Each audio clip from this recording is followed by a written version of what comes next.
Et puis on sent progressivement une accélération, alors qu'il va monter jusqu'à peu près 3G, c'est le maximum qu'on puisse subir pendant le décollage, à peu près 3G. Mais ça dure, finalement, le lancement se passe très très vite, hein. La plupart du temps, en moins de 9 minutes, on arrive en orbite. Donc c'est vraiment une phase spectaculaire, mais très courte, finalement, par rapport à la durée totale de la mission. Et on est sonné ou on est dans quel état d'esprit? Non, on est surtout très, très excité au départ parce que c'est en général un moment que l'on a attendu depuis très longtemps, dont on a rêvé depuis très longtemps. Et puis quand le départ a lieu, vous avez vu qu'il y a quand même pas mal d'aléas météo, hein. Donc quand le départ a lieu, on est surtout soulagé de finalement partir. Je pense que c'est l'état d'esprit dans lequel se trouvent nos deux astronautes aujourd'hui. Hmm. Expliquez-nous pourquoi vous nous dites qu'il y a 9 minutes pour atteindre l'orbite, et là on voit qu'ils vont s'arrimer à la Station spatiale internationale dans 19 heures. Qu'est-ce qui se passe entre les deux? Alors entre les deux, il va falloir qu'ils rattrapent la station, qu'ils fassent ce qu'on appelle un phasage, et ensuite qu'ils remontent leur orbite pour pouvoir effectuer l'approche finale et l'arrimage. Alors ça prend un certain temps. Le temps peut être raccourci, hein. Les Russes aujourd'hui ils le font en 6 heures, hein, donc c'est vraiment très court. Mais dans le cadre de ce vol d'essai, je pense que ça sera peut-être plus court dans l'avenir avec les vaisseaux de SpaceX, mais dans le cadre de ce vol d'essai, je crois qu'il faut aussi tester le vaisseau spatial, et donc je pense qu'ils veulent faire ça tranquillement, disons. En quoi est-ce qu'il est très différent d'une capsule Apollo, ce vaisseau Crew Dragon? Alors, la capsule Apollo, elle était faite pour aller vers la Lune, hein, donc il y avait un lanceur beaucoup plus puissant, et puis bon, c'était une technologie des années 60. Ce qu'il faut voir, c'est que le vaisseau, le Crew Dragon de SpaceX, c'est vraiment le premier vaisseau spatial qui a été développé, si on peut dire, au XXIe siècle, hein. Donc il bénéficie de technologies qui n'existaient pas à l'époque d'Apollo, et les lanceurs aussi ont pas mal évolué depuis quelques décennies. Et lanceur, on le dit, réutilisable, tout comme d'ailleurs cette capsule, hein, Christine Chapelle, elle sera réutilisée un certain nombre de fois. Oui, mais alors là, on va aussi faire quand même pas mal de tests parce que on a vu avec la navette spatiale que le réutilisable, ça a ses limites. Ça nécessite quand même S'il faut tout changer à chaque fois. Voilà, ça nécessite quand même énormément de maintenance pour être sûr que les astronautes n'ont aucun risque. Donc déjà, on va voir comment cette capsule-là va réagir au décollage et à l'atterrissage et au retour sur Terre. Après, elle sera scrutée, étudiée, et après, on verra ce qu'on peut faire. Mais pour l'instant, il y a pas encore... Effectivement, autant les moteurs, les boosters, ce qui permet à la fusée de s'arracher du sol, ça, c'est réutilisable, et ça a déjà été utilisé des tas de fois d'ailleurs. Ça marche bien, c'est plutôt fiable. Pour ce qui est de la capsule, on va attendre encore un peu, peut-être. Ouais. Léo Eyarts, qu'est-ce qu'on fait là-haut dans la Station spatiale internationale? Patrick Baudry, qui est toujours avec nous, nous disait, ça fait, bah oui, depuis Gagarine 61, ça fait près de 60 ans qu'on tourne là-haut. On y fait quoi? Alors, la Station spatiale internationale, c'est d'abord un laboratoire scientifique, hein. Donc, le but, enfin, depuis que le programme a commencé, le but de cette station, c'est de réaliser des expériences scientifiques à l'extérieur de l'atmosphère et en conditions de microgravité, d'apesanteur. Donc, ce sont des choses qui peuvent être faites. Cette recherche, elle peut être faite en orbite basse. Il n'y a pas besoin d'aller vers la Lune ou plus loin pour faire ce genre de recherche. Et c'est en ça que la Station spatiale internationale est utile. Alors, on exerce, enfin, dans la Station internationale, il y a aussi du développement technologique, hein, pour pouvoir préparer les technologies de demain qui nous permettront également de faire de l'exploration spatiale. Donc, c'est à la fois un laboratoire scientifique et un banc d'essai technologique pour l'exploration future. Voilà, et on nous signale que la météo en altitude est bonne, hein, au-dessus du ciel de Canaveral, et on le voit bien, le ciel qui est en train de se dégager. Patrick Baudry, vous êtes encore avec nous. Comment vous voyez cet avenir qui se dessine? On sait que Donald Trump veut, par exemple, renvoyer des Américains marcher sur la Lune d'ici 2024. C'est possible pour vous? Oui, bien sûr, c'est possible. Ça fait 20 ans, hein, que les Américains disent depuis Obama et avant Obama, depuis Bush, que les Américains ont pour projet de renvoyer des hommes sur la Lune. Et une femme, le premier homme qui marchera sur la Lune à l'avenir sera une femme, vraisemblablement. Et donc, voilà, donc il n'y a rien de nouveau sur ce plan-là.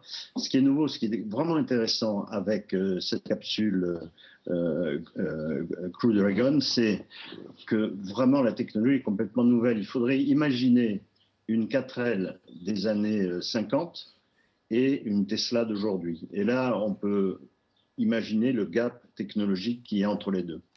Alors, quand elle est rejoindre la station, bon, elle est là-haut, elle a coûté près de 200 milliards de dollars, ce qui est quelque chose d'inimaginable pour faire des choses aussi dérisoires, parce que Léopold nous a bien dit d'une manière très vague et très ampoulée, ce que j'appelle la langue de bois, si vous voulez, que c'est un laboratoire, que si ça. Mais enfin, ça fait quand même 30 ans que ce laboratoire fonctionne. On aimerait bien savoir ce qu'on y fait exactement, quel résultat exact on a ramené. Et donc, pour 200 milliards de dollars, à mon avis, on a pu faire beaucoup mieux, aller s'installer de manière définitive et permanente sur la Lune, où il y a des choses réellement intéressantes à faire, ce que l'on verra bientôt, peut-être pas de 2024, mais 25, 30, enfin, bientôt de toute façon. Donc s'installer de manière permanente sur la Lune, ça c'est un objectif vraiment ambitieux, important, et qui sera productif. Et puis bien sûr, aller poser le pied sur Mars, ça c'est le rêve d'Elon Musk. Heureusement que c'est le rêve d'Elon Musk, parce que si on attendait nos agences, on pourrait attendre longtemps. Et Trump ne sera plus président, je pense, quand il ira sur Mars. Donc, par contre, Elon Musk sera toujours là. Ouais. Et la volonté de tous et nos rêves, surtout. Ouais, Elon Musk qui veut aller jusqu'à, je crois, mettre Internet sur Mars. Hein. Il est complètement dans la conquête martienne. Il veut créer des colonies, il veut que des gens aillent s'installer là-bas et ils restent, ne reviennent pas sur Terre. Il a des très très grands projets. Lui-même a dit qu'il voulait mourir sur Mars et être enterré sur Mars. Il a des rêves complètement faux. Voilà, et on est à presque 10 minutes du lancement. On a vu les hommes, les astronautes en combinaison, là.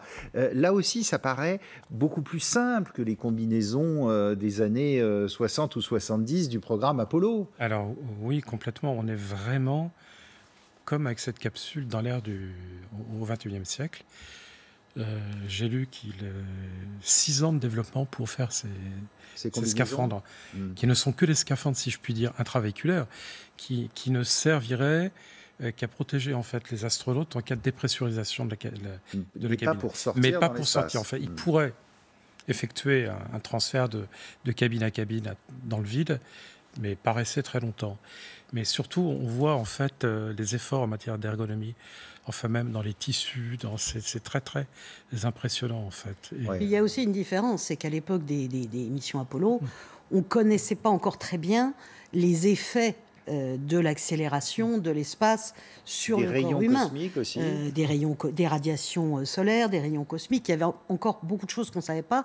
Donc, les astronautes subissaient un entraînement physique. Tout le monde se souvient de ces centrifugeuses qu'on appelait des machines de torture. Bon, ça, ils ne le font plus vraiment beaucoup. Et on était vraiment dans la recherche sur l'effet de l'espace sur le corps humain. Maintenant, on en sait quand même un petit peu plus. On sait ce que subit un corps humain lors d'un décollage de fusée. Donc, on peut anticiper et prévoir des costumes un peu plus Par exemple, légers. on ne le sait peut-être pas, mais les 2 astronautes qui sont là, qui s'appellent Doug Hurley et Bob Behnken, ils ont pratiquement la cinquantaine chacun. Ils ont 49 ans pour Bob Behnken et 53 ans pour Doug Hurley. Parce qu'on n'en voit plus d'astronautes de 20 ans. Ça a on a appris des choses là-dessus. On n'a jamais vraiment envoyé des astronautes de 20 ans. On prenait quand même des gens qui avaient 35-40 ans, qui avaient une expérience, de pilote, qui avaient une expérience d'ingénieur, qui avaient un petit vécu quand même. Là, on a pris deux vieux routards qui ont déjà chacun 2 vols à leur actif. À bord de la navette spatiale, et Doug Hurley est donc le dernier pilote de la navette Atlantis, c'est tout un symbole, et ce sont 2 astronautes qui ont déjà une expérience du spatial, et qui sont tous les 2 mariés avec une astronaute d'ailleurs, donc on est dans l'espace de façon totalement familiale. Patrick Baudry, on se prépare combien de temps à l'avance pour une telle mission, et surtout avec toutes les inconnues dans une nouvelle fusée, une nouvelle capsule? Oui, bien sûr, mais il faut être un professionnel d'un très bon niveau dans une spécialité, que ce soit pilote d'essai, que ce soit ingénieur, que ce soit dans la recherche, un chercheur ou voire médecin. Mais ce qui est important, c'est d'apprendre le vaisseau spatial qu'on veut, bien sûr, à la perfection, d'avoir un fonctionnement en équipage parfait lui aussi. Tout ça, ça fait partie de l'entraînement et ça peut durer des années. Tout dépend aussi de la disponibilité des véhicules spatiaux, de la date du vol. On était français, on est toujours français avec Jean Chrétien quand on a été sélectionné en 1979. Et à cette époque, pour un Français, aller dans l'espace, c'était un rêve magique. Et parce que c'était encore la guerre froide, il y avait beaucoup d'incertitudes politiques, à laquelle incertitude politique s'ajoutait l'incertitude technique, météorologique, etc. Moi, j'ai eu plus de 10 reports, annulations de tirs. Donc, aujourd'hui, ils sont installés dans la capsule, ils vont partir. Je touche du bois dans ça, je pense, tout à l'heure. Et il faut bien comprendre, c'est une délivrance. Comme le disait Léopold tout à l'heure, le moment du tir, c'est une véritable délivrance. On attend ça depuis des années, de toute façon, au moins. Alors, certains 2-3 ans, d'autres 5-10 ans, voire plus. Donc, c'est vraiment un apostolat. Et quand ça part enfin, c'est génial. Et ça pousse immédiatement. La navette avait cette particularité, c'est qu'elle délivrait une poussée énorme d'une manière quasi instantanée, parce que c'était des fusées à poudre. La navette, c'est un engin extrêmement dangereux, extrêmement coûteux. Et c'est pour ça d'ailleurs que les Américains l'ont arrêté, ils auraient pu l'arrêter plus tôt. En revanche, voyager à bord de la navette, c'était le pied intégral. Vous avez 9 minutes d'accélération pour arriver à la vitesse de satellisation, qui est de l'ordre de 28 000 km/h. Pardon, mais pendant que vous parlez, on voit Donald Trump qui est arrivé à Cap Canaveral. Je ne sais pas si vous avez l'image avec nous et qui observe évidemment ce pas de tir. Le président américain qui était déjà venu mercredi, et puis qui avait dû s'envoler à nouveau parce qu'il n'avait il n'y avait pas eu de tir. Vous nous disiez, Christine Chapelle, d'ailleurs, c'est pas très bon quand il y a les présidents. En règle générale, c'est pas bon signe parce qu'ils ont un peu, je voudrais pas dire qu'ils portent la poisse, mais c'est aussi bien pour les Américains que pour les Français. Quand le chef de l'État se déplace, il y a plus de risques que le tir soit annulé. Bon, là, il reste 6 minutes. Ouais. Là, on pense, qu'est-ce qui pourrait annuler le tir, là, par exemple, à 6 minutes? Plein de choses. Je crois qu'on peut... Jean-François Clairvoy m'avait dit qu'il avait eu une annulation à moins 6 secondes. Du tir. Ça peut être un problème technique, un contacteur une alerte sur les ordinateurs qui dit attention, il y a un problème dans le réservoir d'oxygène liquide, il y a un problème dans un des réservoirs. Ça peut être effectivement la météo qui s'obscurcit. Bon, là, pour l'instant, il semblerait que la fenêtre reste claire, donc on a une petite chance. C'est ce qu'on nous dit, le ciel qui s'améliore au-dessus du pas de tir. Trump est un fervent défenseur du spatial, ou bien il a pris les choses un peu en route? Non, défense. En tout cas, ça fait partie de sa politique de Space Dominance. C'est toujours la vision américaine, qui est encore plus exacerbée avec la compétition américano-chinoise, parce que maintenant, c'est ce qui va probablement faire le moteur de cette conquête, de ce renouveau de la conquête spatiale. Et un tir comme celui d'aujourd'hui s'inscrit vraiment dans ce nouveau contexte. Ouais, et puis on le dit, Trump est en campagne aussi. C'est une image importante au moment où Minneapolis, par exemple, s'embrase et où des villes américaines sont en train de s'embraser avec beaucoup de violence. C'est pour ça qu'il a lancé un programme lunaire plutôt qu'un programme martien, parce qu'un programme lunaire, ça peut être fait en quelques années, donc ça peut être visible pendant son éventuel deuxième mandat. Ouais. Alors qu'un programme martien, ça prend encore quand même quelques décennies, et donc il ne sera plus président à ce moment-là. Allez, on est à 4 minutes de ce lancement. Ce qui est extraordinaire, on a vu des images juste avant, on voit la capsule se reposer sur Terre elle-même, c'est-à-dire tout est téléguidé, télécommandé. De toute façon, tout est piloté depuis le sol. Les astronautes peuvent prendre la main en cas de problème. Ça a quand même été prévu si jamais il y a une défaillance technique, ils peuvent prendre la main et piloter le vaisseau, mais a priori, tout se fait du sol. Oui. Alors, on nous dit qu'un des bras là, va commencer à se retirer. On voit des petites fumées. Qu'est-ce que ça veut dire tout ça? La fumée, c'est l'oxygène liquide qui est maintenu à moins 250 degrés dans les les réservoirs de carburant, oui. et qui s'échappent, dont les vapeurs s'échappent au contact de l'air ambiant, ça se réchauffe, donc ça crée toutes ces magnifiques fumerolles que vous voyez. Et la passerelle, c'était la passerelle d'accès pour accéder à l'intérieur de la capsule. Et on la laisse jusqu'au dernier moment, au cas où ? Oui, parce que les Américains ont gardé un très mauvais souvenir d'un test qui était celui d'Apollo 1, où il y a eu un incendie qui s'est déclaré à bord, et ils n'ont pas pu sauver les astronautes qui ont mort brûlés vifs. Et c'est après ça qu'on a mis des boulons explosifs, notamment pour faire sauter les portes rapidement. Donc, il faut, jusqu'au dernier moment, qu'on puisse avoir accès à la capsule. Ouais. Là, on est vraiment dans la toute dernière phase, à moins de 3 minutes maintenant de ce vol. La météo semble bonne. Tout est paré, là. Et on voit les astronautes dans leur bien se préparer, capsule. Effectivement, tout a l'air go, comme ils disent. On est dans le... Tous les paramètres sont au go. Regardez, l'image vient de disparaître, mais quand on voit l'intérieur de la capsule, quel changement par rapport à une capsule russe ou à une capsule Apollo. C'est-à-dire que tout est blanc, tout est immaculé, il y a quelques écrans, point, alors qu'avant c'était une forêt de Elon manomètres. Musk a toujours dit qu'il voulait faire de la science-fiction une réalité. Ouais. Donc il s'est un petit peu inspiré de tout ça. C'est pas pour rien d'ailleurs si le réalisateur Jon Favreau s'est inspiré d'Elon Musk pour créer le personnage d'Iron Man. Le milliardaire Tony Stark, c'est complètement calqué sur Elon Musk, c'est-à-dire le milliardaire fou, futuriste, génial. On le rappelle, qui a créé PayPal, qui a créé Tesla, qui a créé SpaceX. Il a créé un nombre de sociétés considérables. Il a également travaille également sur l'Hyperloop, un TGV qui irait à 1200 km/h. Il travaille sur l'intelligence artificielle, il a créé une fondation. Il a des projets dans C'est un homme qui permet de mettre les rêves dans le concret, dans la réalité. Oui, et qui est très, très défenseur de la planète. Il a d'ailleurs quitté, il avait été appelé comme conseiller de Donald Trump, mais il l'a quitté parce que quand Trump a quitté l'accord de Paris, il a dit non, moi je veux défendre la planète. Donc toutes les solutions écologiques qu'il peut trouver, il essaye de les mettre en place. Alors, on est à 1 minute du décollage. Qu'est-ce qui se passe là en ce moment ? A priori, là, tout est bon. Oui. Tout est bon. Il semblerait qu'il peut y avoir encore... quelques voyants qui peuvent virer au rouge, mais c'est très difficile. Le bras est en train apparemment de se séparer, là, non ? Oui. Le bras est en train de quitter la capsule. Le bras, petit à petit, se décale de la capsule et n'est plus relié avec elle. Voilà, comme ça, la fusée peut décoller de façon... Elle est donc auto-alimentée. Et jusqu'au dernier moment, Christine... en cas de problème, la capsule peut s'éjecter. Tout à fait. Dès le décollage, si dès les premières secondes du vol, ils se rendent compte qu'il y a un problème, ils peuvent éjecter la capsule et elle peut retomber sur... Alors, normalement, on est à une dizaine de secondes du lancement, 1 minute. On nous dit 1 minute, pardon. 1 minute, oui, 21h21, pardon.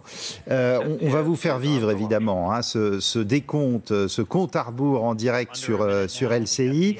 Petit signe d'apaisement des astronautes. Vous le disiez, ce sont des vieux routiers du spatial, ils sont habitués là. C'est leur 3e vol vers l'espace, donc toutes les manœuvres et toutes les phases du décollage, ils les connaissent bien. Voilà, et tout ça sous les yeux de Donald Trump, de l'Amérique, mais aussi du monde entier. Allez, on va laisser courir le direct et voir ce décollage en direct sur LCI.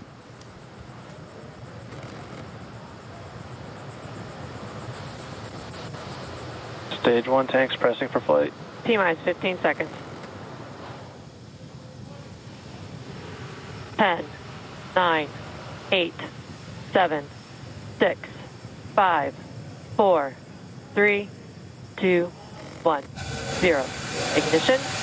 Liftoff of the Falcon 9 and Crew Dragon. Go NASA, go SpaceX. Godspeed, Bob and Doug. America has launched. And so rises a new era of American spaceflight, and with it the ambitions of a new generation continuing the dream. 20 seconds into flight, stage 1 impeccable, fusée de nouvelle génération, premier vol habité d'une fusée privée d'Elon Musk, et c'est ça la grosse différence par rapport à avant, avec un pari gigantesque de laisser à des partenaires privés le soin d'aller alimenter ce qu'on appelle les satellites et les stations en orbite basse, c'est-à-dire 400 km en gros au-dessus de la Terre, et de laisser ça au privé, alors que jusqu'à présent moment, c'était les Russes avec les fusées Soyouz qui alimentaient cette station spatiale internationale, ce qui évidemment pour les Américains était un petit peu difficile à digérer, on l'imagine. C'était une grosse humiliation pour eux d'être depuis 9 ans sans moyen de transport personnel. Ouais. Et là, vous parliez de Donald Trump tout à l'heure, c'est vrai que son instinct patriotique, là, il doit être... Et il n'a pas regretté d'être venu aujourd'hui en Floride. Patrick Baudry, vous êtes toujours avec nous. Qu'est-ce qu'on ressent là en ce moment dans la capsule? On sent beaucoup de bonheur, c'est le pied, dans tous les sens du terme, parce que l'accélération est relativement forte. Il y a un niveau de vibration très très important, un niveau de bruit aussi, on est protégé par le scaphandre qui nous permet la survie en cas d'éjection de la capsule. Et donc, c'est vraiment des minutes de bonheur absolu, quoi. Vous accélérez, vous passez Mach 1, Mach 2...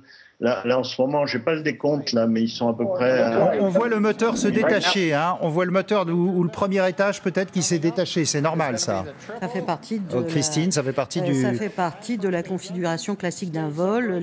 Les boosters vont se détacher, puis la deuxième partie du vaisseau, et finalement, la capsule va voler toute seule. Je ne suis pas sûre que ce soit encore tout à fait détaché. Là, c'était Pardon ? Je pense que c'était plutôt des fumées qui étaient celles du décollage. Je ne crois pas que ce soit le premier étage se sont encore détachés. Ah bon, on est à 50 km d'altitude là, mais c'est une fusée quoi, 2, 3 étages? Un étage plus la capsule en fait. Ah, plus la capsule, voilà. Contrairement à Apollo qui avait 3 étages. Il y avait 3 étages. C'est ça. Ah mais Apollo c'était un monstre. C'était un monstre. C'était jamais. Là c'est une petite fusée qu'on voit là, la Falcon 9. Quelque part oui, si on la compare à la Saturne V, voilà, là il y a la séparation. Ah, la séparation. Et vous entendez que toute l'équipe applaudit, donc apparemment tout se passe très bien.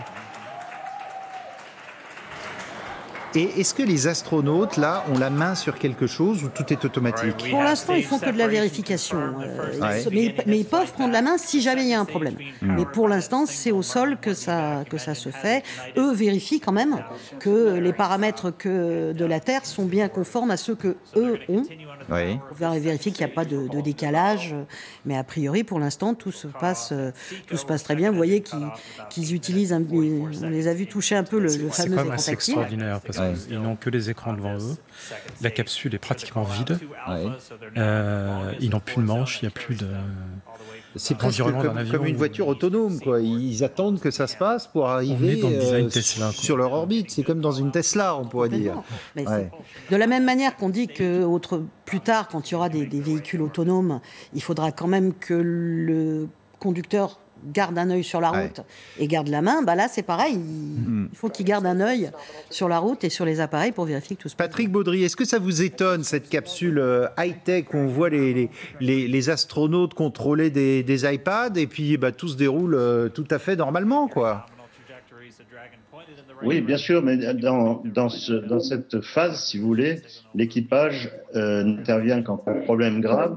En cas de problème grave, la capsule se désolidarise de la fusée, qui est à plusieurs étages. Je le précise, tout à l'heure, j'ai entendu mono-étage. Non, il faut bien comprendre qu'il y a un étage qui a été largué, etc.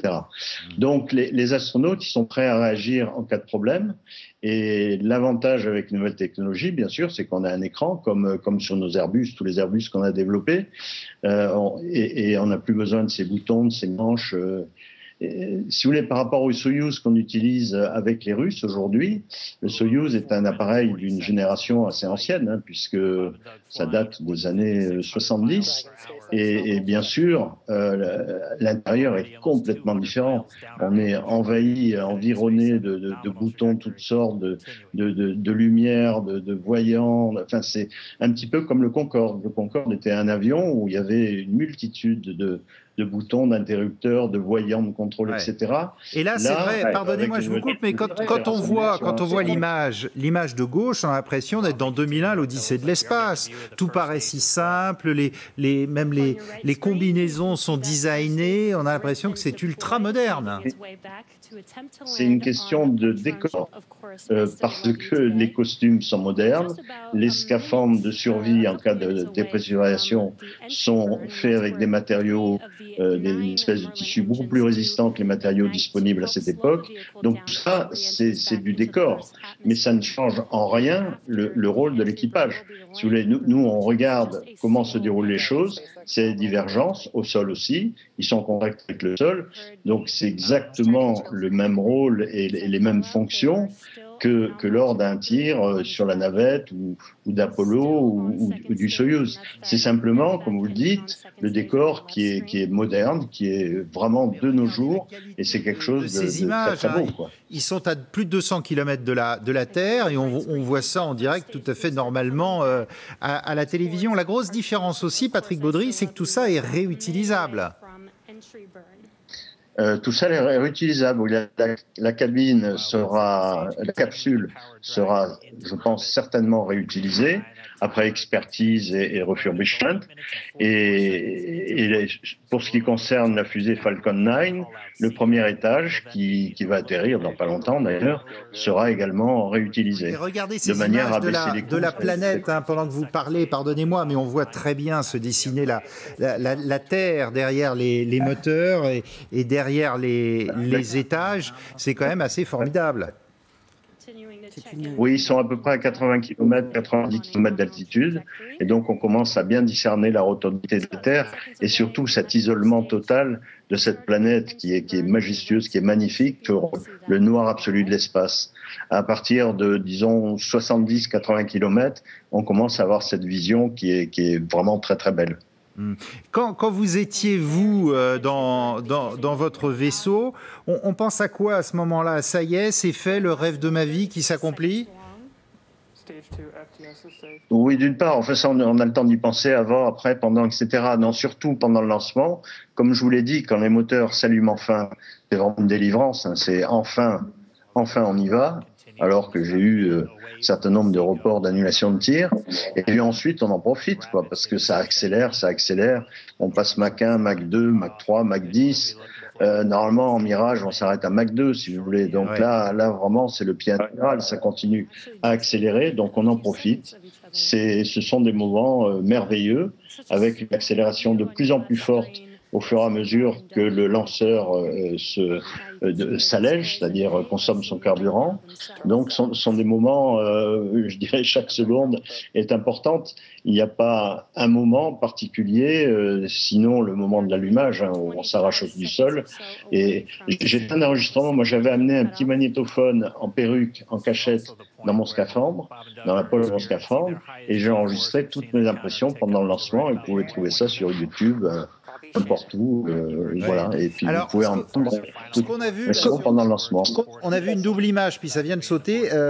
Christine Chapelle, ce qu'on a vu à droite, c'est le premier étage qui est en train de redescendre et qui va atterrir lui-même de façon autonome. Qui va aller se poser sur la plateforme prévue à cet effet. Je crois qu'elle est en mer. Je ne sais pas si c'est sur terre ou en mer. Non, apparemment c'est la plateforme qui est en mer. Vous voyez là, ils sont prêts à l'attendre. Alors il a l'air de pleuvoir. Les caméras ont l'air d'être bien mouillées, donc ça peut éventuellement poser un petit problème quant à la stabilisation, parce que c'est la grosse difficulté, c'est pas de faire redescendre la fusée vers la Terre, mais c'est qu'elle arrive de façon stable et qu'elle ne tombe pas. Les premiers essais. Regardez ce qui a marqué. Bien sûr, je vous aime toujours, mais on a une rupture de signal. Ça semble être du Elon Musk. C'est le nom de la plateforme. Regardez, elle s'est reposée là. Voilà, ça y est. Sur l'image de gauche, c'est le premier étage qui s'est reposé automatiquement. Mais je crois que le nom de la plateforme, c'est Of Course I Still Love You. Ah d'accord. C'est le nom qu'ils ont donné à cette plateforme. Mais image quand même extraordinaire d'un premier étage qui vient se reposer au centre de la croix lui-même pour être réutilisé plus tard. C'est quand même magique. Parce qu'à chaque fois qu'on voit... Ils ont déjà réalisé une quarantaine de récupérations d'étages comme celui-là. Pardonnez-moi, mais quand on voit, alors maintenant, Ariane, qui est une simple fusée commerciale, on n'en est pas là, nous. Nous, on n'a jamais emporté d'humains. Voilà. Nous n'avons emporté que du fret. Alors, certes, Ariane est une très belle réussite parce que c'est quand même le lanceur le plus fiable dessus. Pour l'instant, rien. C'est pour ça que d'ailleurs qu'ils travaillent maintenant sur Ariane 6 et que là, l'avantage, si vous voulez, c'est que Elon Musk, quand il est arrivé, il a mis un peu un coup de pied dans la fourmilière. Jusqu'à présent, c'était des agences gouvernementales, la NASA, l'ESA, Roscosmos, qui avaient des procédures. C'était l'administration, c'était bien lourd. Et donc, entre le moment où on disait tiens, on va construire une nouvelle fusée et le moment où elle décollait, il s'écoulait en moyenne entre 10 et 15 ans. Maintenant, Elon Musk, il est arrivé, il a créé il a mis le système je vais vous dire, 2002, fondation de SpaceX, 2012, il a fallu 10 ans, premier arrimage d'une fusée sur la station spatiale. En 2006, premier tir voilà, en 2006. C'est quelque chose d'extraordinaire. Parce que tout est dans le format start-up, tout est au même endroit. Les ingénieurs, les constructeurs, donc tout le monde se parle, tout le monde dit tiens, l'ingénieur va se dire tiens, le boulon, on va peut-être le déplacer de 20 cm, ce sera mieux. Il va descendre d'un étage, il va voir le type qui est en train de construire la fusée, et là, ils vont changer le boulon. C'est beaucoup plus rapide, beaucoup plus efficace. Et donc, Elon Musk a obligé un peu toutes les grandes puissances spatiales à revoir leurs pensées. Moi, je me souviens que... Et à simplifier. À simplifier, à être efficace. Quand il est arrivé, je me souviens avoir parlé avec des directeurs d'agences qui rigolaient gentiment, qui disaient, bon, c'est le milliardaire qui se fait plaisir, qui a gagné beaucoup d'argent et qui... C'est sa danseuse. C'est sa danseuse. Et puis, la première fusée est partie, et puis la première fusée réutilisable est partie, et du coup, ils ont commencé à se dire, oh là là... C'est une réussite totale pour l'instant. Vous avez vu, c'est Patrick Baudry, ces hommes, vous voyez l'image comme nous, dans leur scaphandre, ils se détendaient un peu, là, ils gigotaient un petit peu, ils attendent que ça se passe. Vous avez vu également le premier étage redescendre et puis aller atterrir immédiatement sur son pas de tir. C'est étonnant. Donc là, on a le vaisseau qui est... Oui, ça, la capsule vient d'être...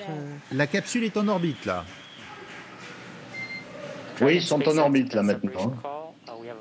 D'ailleurs, vous avez entendu... C'est pas sur le deuxième étage, ils sont en orbite. Alors, pardonnez-moi, mais d'un point de vue télévisuel, qui prend cette image de la capsule ? Alors, notre ami Elon Musk étant avant tout un homme de médias, il met des petites caméras, des petites caméras numériques extrêmement précises un peu partout. On se souvient quand il avait, il y a quelques années, envoyé sa voiture dans l'espace. Il avait envoyé une Tesla dans l'espace. Un roadster Tesla. Il y avait des caméras partout. Maintenant, c'est devenu... ça fait partie de la procédure maintenant de tous les décollages. Il y a des caméras à peu près partout. Ça sert pour les ingénieurs. C'est important de savoir ce qui se passe en fait. Si jamais il y a une défaillance quelconque, il faut voir d'où viennent les défaillances et ces caméras, ça aide en fait à... Mais c'est aussi, pardonnez-moi, un spectacle télévisuel qui est retransmis dans le monde entier. Ça fait partie d'un tout. En fait, on parlait de la passerelle tout à l'heure, mais Musk a voulu que la passerelle pour accéder en fait au vaisseau soit à peu près équivalente à celle qu'on prend quand on va dans un aéronef. Parce que pour lui, il l'a répété en fait hier avant-hier, tout ce qu'il fait, c'est pour redonner en fait du rêve, pour que les gamins américains, comme il dit, puissent se réapproprier ce rêve spatial. Il ne faut pas oublier aussi que Elon Musk a quelques rêves aussi de tourisme spatial. Absolument. Il veut envoyer des vols privés, il veut envoyer des... Gagner de l'argent avec l'espace. Et puis, il y a de la demande. Il y a des tas de gens sur cette planète qui sont prêts à payer le plus Le ticket d'entrée, c'était 20 millions de dollars pour les Soyouz, notamment. Oh, c'est plus que ça. C'est plus que ça maintenant. 75 millions de dollars. Ah pardon, moi j'étais resté à 20 millions quand il y a eu quelques vols touristiques sur Soyouz. Alors après, il y a eu la proposition de Virgin Galactic de faire des vols, mais là c'est juste survoler un petit peu la courbure de la Terre et redescendre, où là ça n'est plus, c'est du low cost, ça n'est que 200 000 $. Mais c'est vrai que l'ambition... C'est le futur objectif. Et d'ailleurs la station spatiale pourrait, en 2024, apparemment les Américains veulent se désengager de l'ISS un petit peu, pour justement construire une autre station autour de la Lune, et la station pourrait à ce moment-là être remise entre les mains d'acteurs privés, pour en faire une sorte d'hôtel spatial. Et la première étape, c'est à la fin de l'année prochaine, parce que Axiom Space, justement, qui veut construire à partir de l'ISS une station privée, va affréter un vol commercial avec une capsule Dragon. Patrick Baudry, vous êtes toujours avec nous, vous les voyez, ces astronautes, on a l'impression qu'ils sont en train de se détacher, là. Qu'est-ce qui se passe ? Oui, bien là, il commence la checklist de vérification des systèmes de bord, si vous voulez, en liaison avec le centre de contrôle pour vérifier que la capsule est pleinement opérationnelle, c'est-à-dire qu'aucun de ces systèmes de guidage ou autre moteur n'ait souffert pendant le lancement, qui est quand même assez... Il y a un niveau de vibration assez important, plus l'accélération.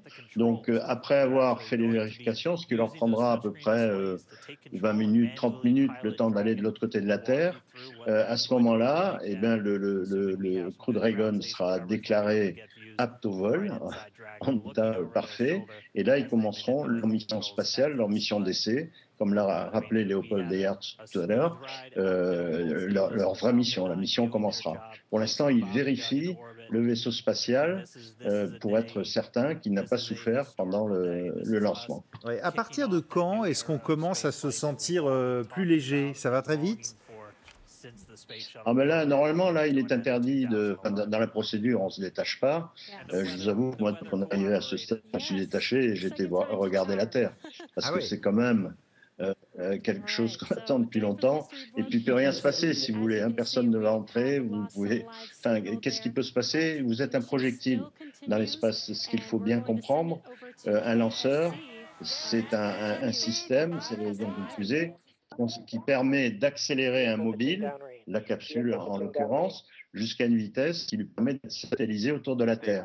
Une fois que vous êtes satellisé, vous êtes un projectile, hein, il ne peut rien se passer, donc vous pouvez rester attaché si vous voulez, mais enfin vous pouvez aussi commencer à prendre vos aises, aller regarder un petit peu la Terre, tout en faisant les checklists de contrôle des différentes choses. Ouais. Est-ce que c'est j'allais dire, une mauvaise nouvelle ce qui vient de se passer sous nos yeux là, c'est-à-dire que les États-Unis ont repris le contrôle de leurs vols spatiaux et n'ont plus à passer par les Russes. L'Amérique est à nouveau autonome technologiquement. Oui, c'est vrai, mais enfin, les Américains n'avaient quand même rien à prouver. Tout le monde savait qu'ils étaient parfaitement capables d'envoyer des hommes dans l'espace. Ils l'ont fait, ils nous ont envoyés sur la Lune. Non, ce qui est important dans ce vol, c'est de comprendre qu'on change d'époque. Et tout à l'heure, vous parliez des patrons des agences à une certaine époque où Elon Musk commençait à s'affirmer, où il traitait Elon Musk avec mépris, arrogance et vraiment d'une manière pas très noble, disons. Elon Musk leur a prouvé qu'on pouvait aller plus vite, faire mieux, etc., avec des budgets plus restreints. Donc là, on voit vraiment le début d'une autre époque. En ce qui concerne les États-Unis, la grande question, c'est est-ce qu'ils vont continuer la concurrence vis-à-vis des Chinois qui, eux, ont pour objectif d'aller s'installer sur la Lune. Les États-Unis, j'en suis persuadé, veulent aller s'installer sur la Lune avant les Chinois. Nous, on rêve tous, nous, quand je parle de nous, nous autres, hein, public et puis astronautes, la communauté humaine, si vous voulez, on rêve qu'il y ait une coopération réelle entre les grandes nations spatiales que sont la Chine, les États-Unis et la Russie aujourd'hui. Et voilà, mais est-ce qu'on le verra ? Je ne sais pas. Ouais. Vu les relations sino-américaines, ça paraît quand même mal parti. L'avenir pour vous, c'est vraiment la conquête de Mars, parce que c'est vrai qu'on en parle depuis, depuis le début de la conquête spatiale, mais ça paraît si compliqué, si difficile. C'est pas compliqué et difficile, ça demande simplement de le décider et ensuite de le faire. C'est parce que c'est compliqué et difficile qu'il faut le faire. Donc déjà, c'est la première raison qui devrait amener la décision. Il n'y a pas eu de décision. En 1985, on pensait être à nouveau sur la Lune, mais de manière permanente, pour exploiter les ressources lunaires en 2000, 2005, de toute façon en 2010. Et poser le pied sur Mars avant 2020. On est en 2020, il ne s'est rien passé tout cela. Donc, ça va maintenant enfin débuter. On va oublier cette station, enfin cet ensemble de bidons. Moi, je serais très heureux quand elle servira d'hôtel spatial. Enfin, elle servira à quelque chose. Et au moins, et la plus belle expérience pour un être humain, c'est d'être dans l'espace, à l'extérieur de la Terre, et avoir ce privilège d'observer sa propre planète de cette manière. C'est quelque chose sur le plan humain qui est irremplaçable. C'est une expérience fantastique et un choc très grand. Donc là, enfin, la station servira à quelque chose. Mais les professionnels, eux, ils iront sur la Lune, ils exploiteront les ressources lunaires, scientifiques, notamment en observant l'univers depuis la face cachée de la Lune. Là, on ira beaucoup plus loin qu'on peut faire aujourd'hui. Et puis, bien sûr, aller poser le pied sur Mars et puis revenir sur Terre. Ce qui est aussi l'essentiel du challenge en allant sur Mars, c'est d'être capable de revenir sur Terre sain et sauf. À chaque fois, c'est 6 mois de voyage, hein, ou à peu près. Oui, le vol martien, dans la meilleure des conjonctures de position de la Terre et de Mars, c'est 1 an et demi, 6 mois pour y aller. Si on reste 6 mois pour attendre la fenêtre suivante, on ne peut pas attendre moins. Hein. La fenêtre suivante, elle se présentera que 6 mois plus tard. Et donc 6 mois pour revenir sur Terre. Si on rate la fenêtre, le voyage peut durer 1 an, 2 ans, 3 ans. Enfin, vous voyez, c'est vraiment... Il y a un positionnement de Mars par rapport à la Terre très précis qui seul nous permettra d'aller sur Mars en 6 mois aux vitesses qu'on utilise actuellement, hein, de l'ordre de quelques dizaines de milliers de kilomètres/heure, ce qui est ridicule bien sûr, mais enfin c'est tout ce qu'on peut faire pour l'instant. Christine Chapelle, Elon Musk a aussi réussi à baisser le coût drastiquement du kilo mis en orbite dans l'espace, parce que quand on parle de 3 milliards de dollars donnés par la NASA pour arriver à cette expérience, c'est pas grand-chose par rapport à ce qu'on payait avant. Alors, ce qu'il faut savoir aussi, c'est que là où les choses sont un petit peu différentes, parce que en signant ce contrat avec la NASA, Elon Musk est devenu partenaire de la NASA et donc bénéficie de la priorité sur tous les tirs institutionnels du gouvernement américain, c'est-à-dire principalement les satellites militaires et scientifiques. Et cela, il les facture plein pot. Ouais. Du coup, comme il a ce fonds de roulement... C'est un industriel aussi. C'est un industriel, c'est un homme d'affaires.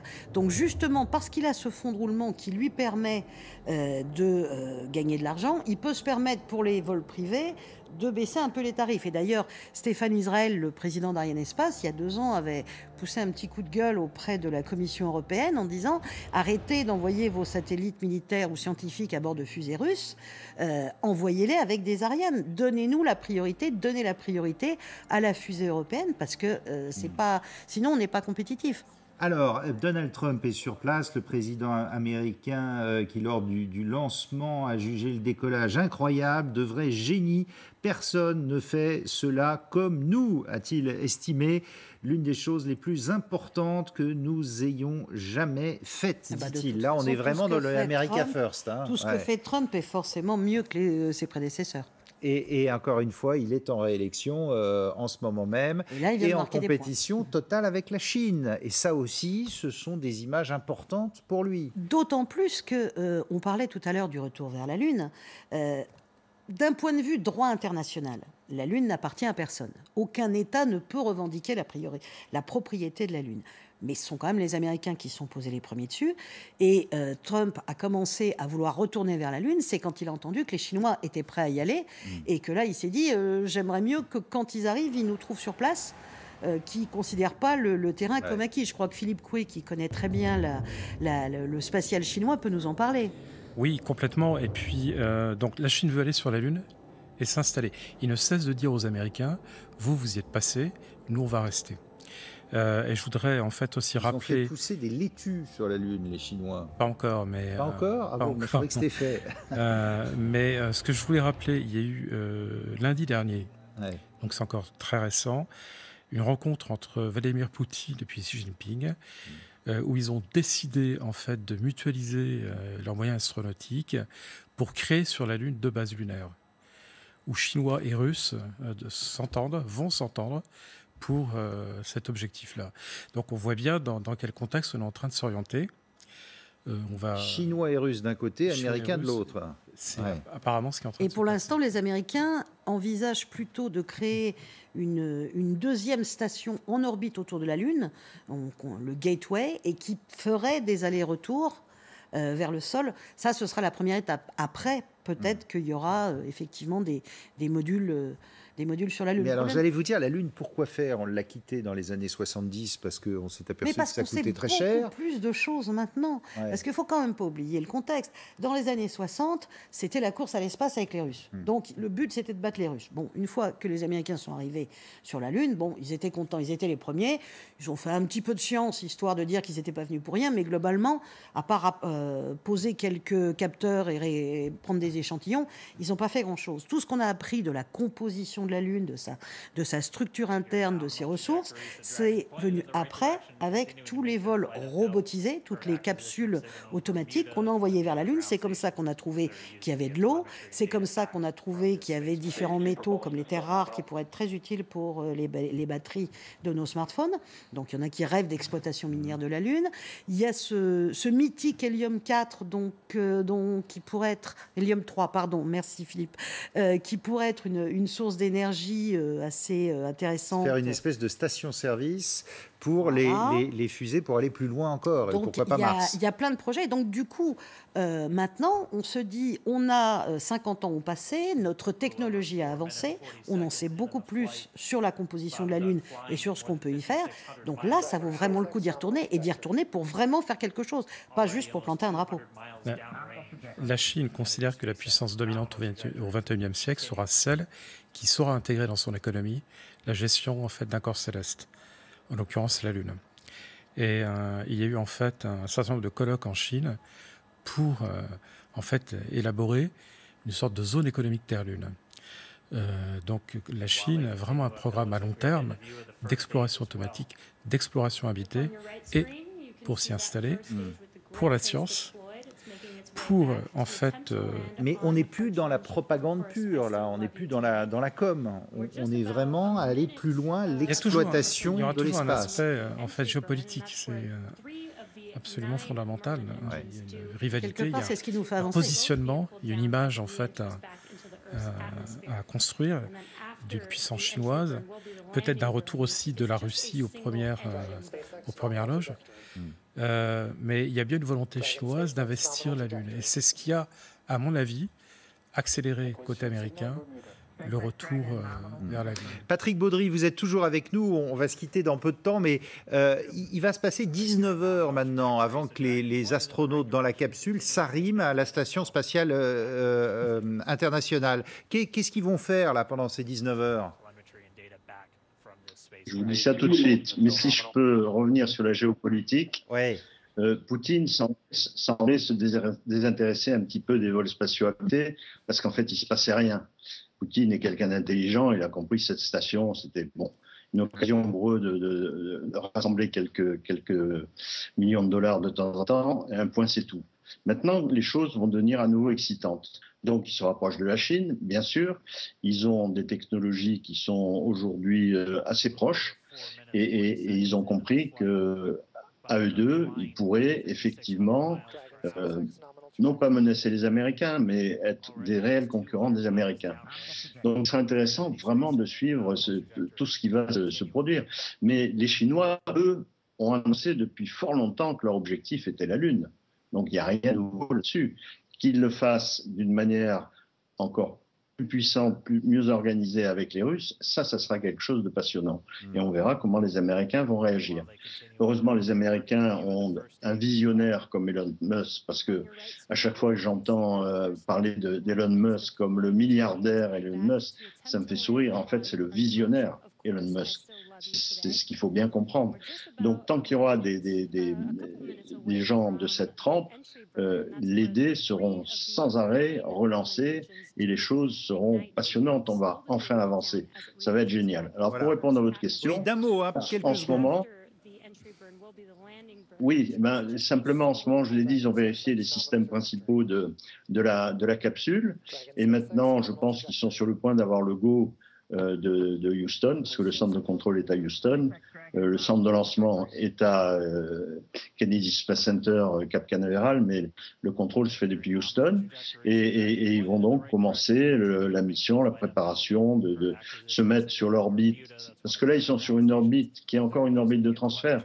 Ils vont rallumer le moteur de Crew Dragon pour aller sur l'orbite nominale leur première orbite de travail. Voilà, et tout ça pendant un certain nombre de temps. Pardon, je suis obligé de vous couper, mais parce que nous allons retransmettre à nouveau, repasser ce lancement, laissant vivre, hein, vous êtes sur LCI en direct, sur ce retour des Américains dans des missions habitées avec des astronautes. Et puis on va se retrouver juste après avec Julie Hamet pour le journal de 22h. Merci à Christine Chapelle et à Philippe Coué. À tout de suite. 0. Ignition. Liftoff of the Falcon 9 and Crew Dragon. Go NASA. Go SpaceX. Godspeed, Bob and Doug. America has launched.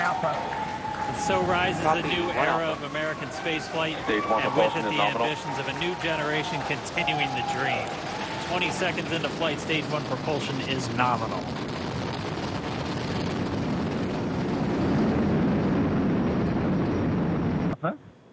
Falcon stage separation confirmed. Copy 2 Alpha.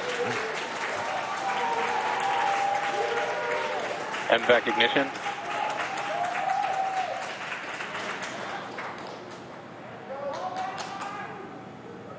All right, we have stage separation confirmed. The first stage beginning its flight back. The second stage being powered by that single Merlin 1D vacuum engine has ignited and is now carrying Bob and Doug into orbit. So they're going to continue under the power of this second stage. Stage 2 propulsion is nominal. Which will cut off at SECO, or second engine cut off at about 8 minutes and 44 seconds into today's flight. So a little over 5 minutes to go still on this second stage. You heard the call out to Alpha, so they're now in the longest abort zone that carries them all the way from about North Carolina up the eastern seaboard almost to Canada. Things looking good, though, getting good call-outs, nominal propulsion on that second stage. Bob and Doug continuing to make their way into orbit.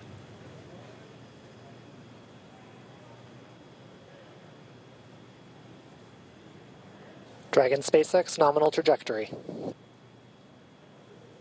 Acquisition of signal in Bermuda. SpaceX Dragon, nominal trajectory. C'était votre programme avec Aramis Auto, vente de voitures neuves et d'occasion au meilleur prix garanti.